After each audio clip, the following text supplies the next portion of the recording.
Have you ever looked at a field of flowers and wondered about the stories they could tell? Some flowers speak of love, others of remembrance, but there is one flower, the opium poppy, that whispers a story far more complex. It's a tale of healing and pain, of empires built and brought to their knees. This delicate plant, with its paper-thin petals, holds within its seed pod a milky substance. A substance that has shaped human history in ways we are still trying to understand. This is opium, a paradox wrapped in a flower. The journey of opium begins in the sun-drenched lands of the Mediterranean and Middle East. The poppy, Papaver somniferum, thrives here, growing wild for millennia.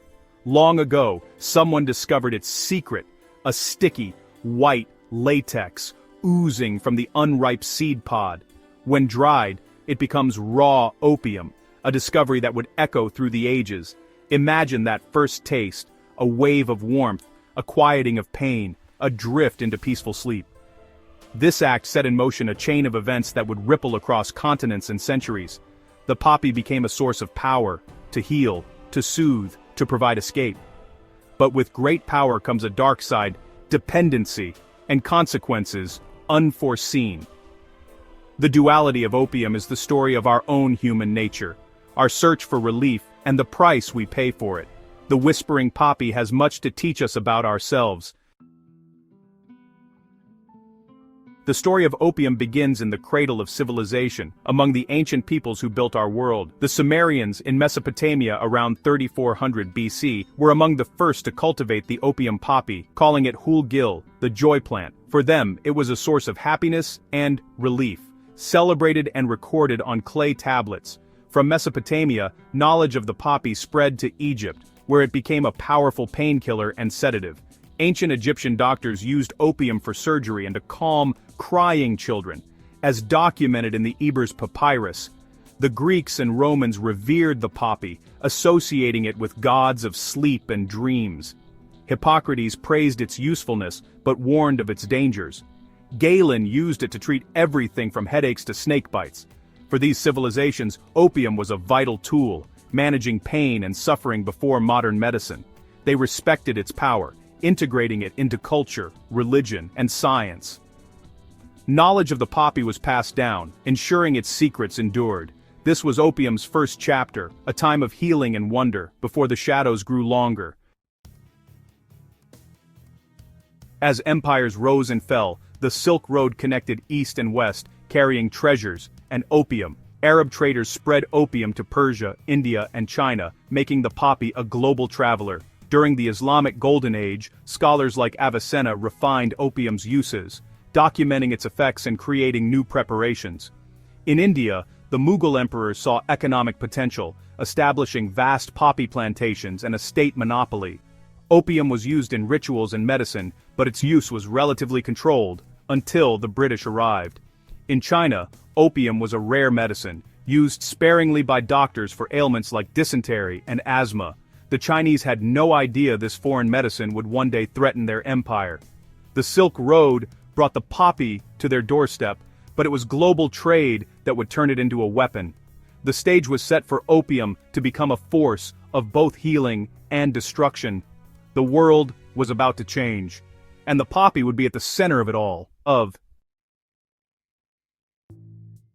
In the 17th and 18th centuries, a new power emerged, the British East India Company. Obsessed with trade, the company sought profit in the tea trade with China, but China wanted silver, draining Britain's reserves. The solution? Opium from India. The company monopolized Bengal's poppy fields, forcing farmers to grow poppies instead of food. They processed opium into a potent addictive form for smoking, then smuggled it into China despite imperial bans. This was no accident. It was a calculated business strategy, creating demand through addiction. Smuggling networks flourished, and the company became the world's largest drug trafficker. Profits soared, reversing the flow of silver and fueling Britain's empire, an industrial revolution. But this prosperity came at a terrible price: addiction and despair for millions.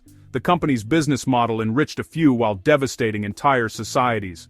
The stage was set for conflict, the poppy shadow was growing, and the world would soon feel its consequences. By the early 19th century, the Qing dynasty faced a crisis it could not control: Opium addiction. Once a rare medicine, opium became a social poison, with millions addicted across all classes. Productivity collapsed, families were ruined, and the nation's social fabric unraveled. Opium dens spread, fueling crime and corruption. The economic toll was severe. Silver drained from China, causing depression and poverty. The government's treasury weakened, and peasants lost their land. The Qing dynasty faced a perfect storm: public health disaster, social breakdown, and economic collapse. The Daoguang emperor debated solutions: legalize and tax, or ban outright. He chose a moral crusade, appointing Lin Zexu to end the trade in Canton. Lin's actions would ignite a war. The opium crisis had become a national emergency. China's fate, and the world's, hung in the balance. The poppy's grip was tightening. Commissioner Lin Zexu arrived in Canton with a mission: stop the opium trade. He demanded foreign merchants surrender their opium. When they refused, he blockaded their factories. Eventually, the British gave in, handing over more than 1 million kilograms of opium. Lin destroyed it all, publicly, dramatically, sending a message to the world. For China, it was a moment of pride. For Britain, an outrage. News of the destruction reached London, where it was seen as an insult and a threat to trade. British merchants lobbied for war, and Parliament agreed. In 1840, British warships arrived off China's coast. The First Opium War began, a modern military against a vast but outmatched empire. The British easily defeated Chinese forces. The Treaty of Nanking ended the war. China paid a huge indemnity, ceded Hong Kong, and opened ports to foreign trade. It was the first of the unequal treaties, marking the start of a century of humiliation for China. A simple flower had humbled a great empire. The world would never be the same.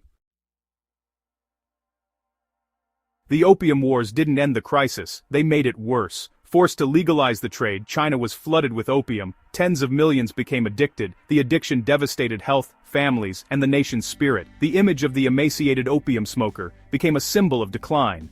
Public health collapsed, and a generation was lost to addiction. Culturally, opium left a deep scar: shame, helplessness, and the label, the sick man of Asia. Yet the crisis also sparked reform and revolution. Fighting opium became a symbol of national renewal. The story wasn't just China's. In the West, opium-based medicines like laudanum and soothing syrups were widely used, leading to hidden epidemics of addiction.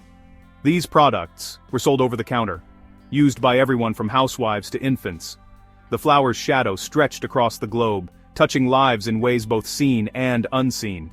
Opium's legacy was now global, its mark was indelible, and its story was far from over. The story of opium is also a story of science. In 1804, Friedrich Serturner isolated morphine, a pure, powerful painkiller, from opium. Morphine was hailed as a miracle drug, especially with the invention of the hypodermic syringe. It saved lives on battlefields, but many soldiers returned home addicted, soldier's disease. The search for a safer alternative led to heroin, marketed as non-addictive. Instead, heroin proved even more dangerous. This pattern, new drugs, celebrated as breakthroughs later revealed as addictive, repeats with each generation. From morphine to heroin to synthetic opioids, the children of the poppy offer relief and risk in equal measure. They ease pain, but can destroy lives. The double-edged sword remains. Science and suffering are forever entwined. The poppy's legacy continues to evolve. The story of opium isn't just history, it echoes today. The Opium Wars shaped modern China, fueling revolution and influencing its relationship with the West. The global drug trade, smuggling routes, and criminal networks all trace back to the opium era. Today, Afghanistan is the world's largest illicit opium producer, fueling conflict and instability. The war on drugs is a continuation of the struggle that began in Canton. Morphine remains essential in medicine, but synthetic opioids have created a new crisis: the opioid epidemic. Hundreds of thousands have died, communities devastated. Our struggle to balance relief and risk continues. The poppy story is a profound tale of healing, profit, and addiction, woven into the fabric of our shared history. Its lessons are as urgent now as ever.